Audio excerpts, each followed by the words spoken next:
dit Foucault, ne relève ni de l'art érotico ni de l'hystérisation. On voit bien dans la sensualité du corps, dans l'art du Bernin, associé à la spiritualisation du corps profane, à quelle jouissance accède donc ce corps qui, dans un même mouvement, est nu et drapé.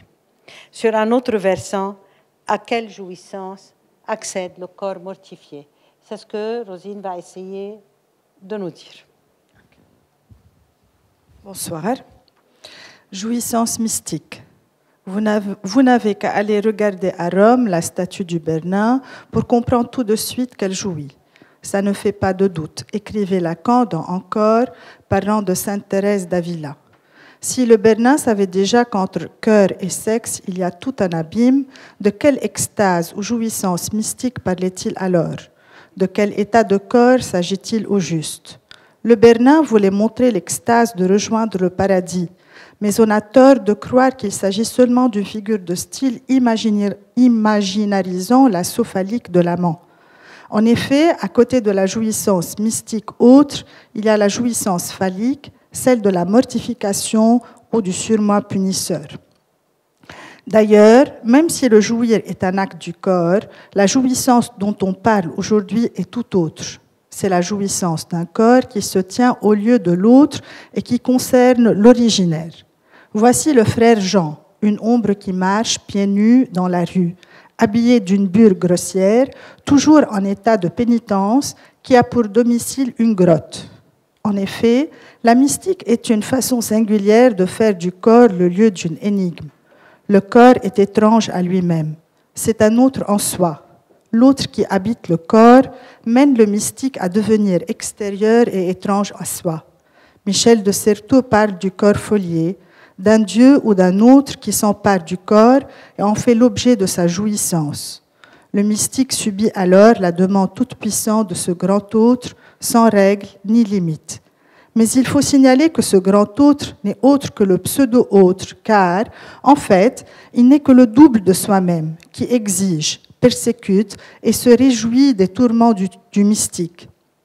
Apparaissent alors les pratiques ascétiques, mortification, jeûne, pénitence, flagellation, etc. La flagellation me permet d'être ailleurs. Ce qui est beau, c'est que je n'ai plus un ego, dit le frère Jean. Le corps physique chute, il est dénié. Moindre importance du corps physique du roi, corps à la limite charogne, voire inexistant, quand c'est le Parlement qui sera le dépositaire du corps mystique, dit Kantorowicz dans Les deux corps du roi. La mystique serait alors une épreuve du dépouillement du moi pour donner un autre statut à la perte et au moi. Les passions sont alors orientées, éduquées, émondées en vue de la rencontre. Le désir opère des séparations avec sa propre histoire et avec ceux qui la constituent. Le détachement en vue de ce grand autre n'est possible qu'en renonçant au moi, au narcissisme.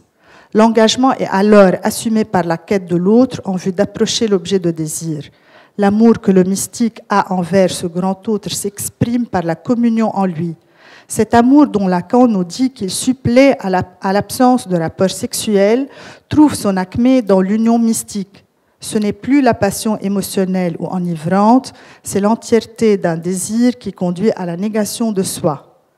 Au lieu d'être distant de son corps, le mystique se le mortifie alors, avec un souci de s'occuper de ce corps dénié.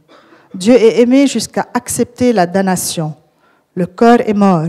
Surgit alors la jouissance qui fascine le mystique, au point qu'il s'en prive et se détruit lui-même pour mieux la mériter en perdant tout mérite. Dès lors, la jouissance n'est plus de l'ordre du bien, mais du mal, en rapport avec la tendance native de l'homme à la violence. C'est dans la cruauté à l'égard de soi-même que le mystique se situe dans une jouissance mortifière.